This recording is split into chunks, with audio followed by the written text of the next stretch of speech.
టీమిండియాకు గత కొన్నాళ్ల క్రితం మంచి ఫినిషర్ దొరికాడని అందరూ అనుకున్నారు. అదే ఐపీఎల్ సంచలనం రింకు సింగ్. మెరుపు ఇన్నింగ్స్ తో బెస్ట్ ఫినిషింగ్ ఇచ్చాడు. కొన్ని గెలవలేని మ్యాచ్లను విజయానికి తీసుకువెళ్లాడు. అయితే అలాంటి బిగ్ హిట్టర్ ఇప్పుడు పేలవ ఫామ్ తో సతమతమవుతున్నాడు. టీ20 sensation Rinku Singh South Africa పర్యటనలో వరుసగా 3 టీ20లో విఫలమయ్యాడు.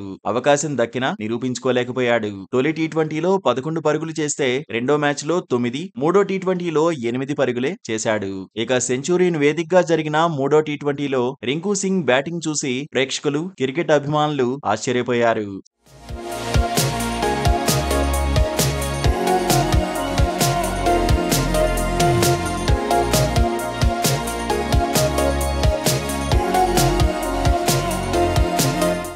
సాధారణంగానే రింకు సింగ్ మంచి స్ట్రైక్ రేట్ తో ఆడతాడు. బంతిని మిస్ చేసేవి తక్కువనే చెప్పాలి. కానీ సౌత్ ఆఫ్రికా టీ20లో బంతిని కనెక్ట్ చేయలేక ఇబ్బంది పడ్డాడు. చివరకు యార్కర్ బాల్ ను ఎదుర్కోలేక క్లీన్ బౌల్డ్ అయ్యాడు. అయితే రింకు సింగ్ తన చివరి 7 ఇన్నింగ్స్ లో కేవలం 91 పరుగులే చేశాడు.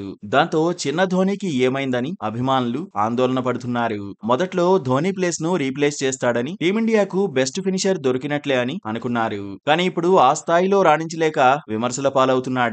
అయితే స్థిరంగా బ్యాటింగ్ చేసే అవకాశం రింకు సింగ్ కు రావడం లేదని క్రికెట్ ఎక్స్పర్ట్స్ అంటున్నారు. అందుకే రింకు సింగ్ తడబడుతున్నాడని అభిప్రాయపడుతున్నారు. అయితే రింకు సాధారణంగా 5, 6 స్థానంలో వచ్చి బ్యాటింగ్ చేస్తాడు. కొన్నిసార్లు 4 స్థానంలో బ్యాటింగ్ కు వస్తాడు. చివర్లో వచ్చి విలువైన పరుగులు చేయడం రింకు బాధ్యత. కానీ అతను తనకిచ్చిన బాధ్యతలను నిర్వర్తించలేకపోతున్నాడు. దాంతో అతను త్వరగా కంబ్యాక్ ఇవ్వాలని, ఫామ్ అందుకోవాలని అభిమానులు కోరుకుంటున్నారు. కాగా సౌత్ ఆఫ్రికాతో జరిగిన మూడో టీ20 మ్యాచ్ చివరి వరకు ఉత్కంఠగా సాగింది. ఈ మ్యాచ్ లో 11 పరుగుల తేడాతో భారత్ విజయం సాధించింది.